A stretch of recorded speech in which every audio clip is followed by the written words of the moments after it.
Okay, this video is to get you going on the Retail Mogul project. Retailing Mogul project is the last lesson in the retailing set of assignments. And so this project is a big one. It's one that's going to take us a couple days or more. And because you are in charge of everything, notice every action item is available to us now. And the goal in this lesson is to obtain a weekly profit of $20,000 or greater. And using our income statement is how we gauge how we're doing in the profit loss area. So this number needs to grow to be $20,000 or greater. And then a box will pop up and says, congratulations, you've passed this level. So be sure to read, even though I'm doing this little video, be sure to read all of this. For example, like right here, don't forget to set up the back room. That's, when you go back here, the back room. I've put shelving in. Notice I haven't run mine yet, so I'm just showing you mine. But I did not turn on my shelf signs. But when you do this, you're going to want to turn on your shelf signs because it's very useful. Then each of these has a little sign telling you what the product is. Makes it much easier than having to click on them. Makes it more efficient.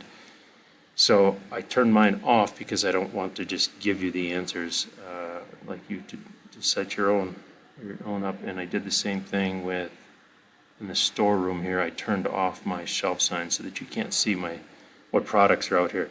Just remember, you want your need products to be on the perimeter, because here's the doorway down here where they come in, and you want them to have to walk past these items, and these items are going to be your impulse purchases for the most part, mostly impulse here and need items in the back. Okay.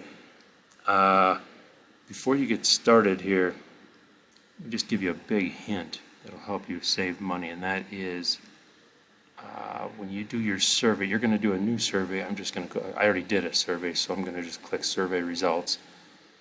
And this is a big one. What's your favorite time of day to shop? Check this out. 0 people are shopping from 11 to 3 a.m.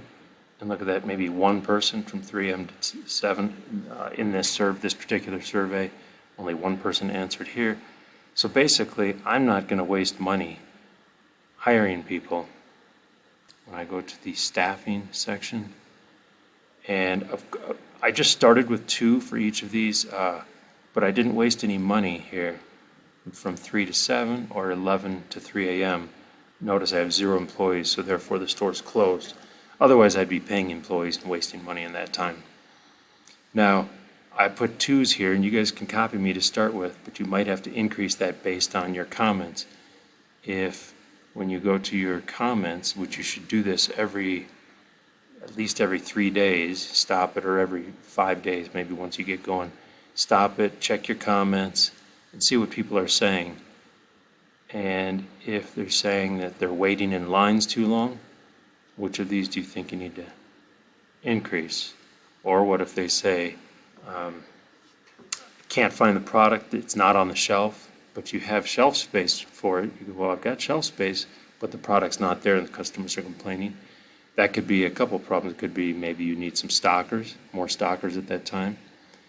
If you have plenty of stockers, maybe check your back room. And if you're noticing that your back room has supply for that particular item, or doesn't have supply, then you're going to have to go to your purchasing and increase the quantity that you're purchasing, because it means you're not purchasing enough if you're out of the supply and the customers are asking for it. So there's just a couple of hints to get you going. Here's one more thing that they pointed out right here. To achieve this goal, you should make sure that you lease at least a mid-size store. And so look at the mid-size stores and pick one that has lots of population around it. It might even be, the rent might be higher, but it's going to be worth it to go with the one with the most population around it, because then you get more customers. Now, one more thing. When you're getting the mid-size store, your bank loan needs to be pretty substantial because you only start with $10,000. And so a mid-size store, let's just give a hint. Look down here. How much cash I have to start with. And that's my big hint about what kind of a bank loan you're going to need. All right, good luck. That's it, just to get you going.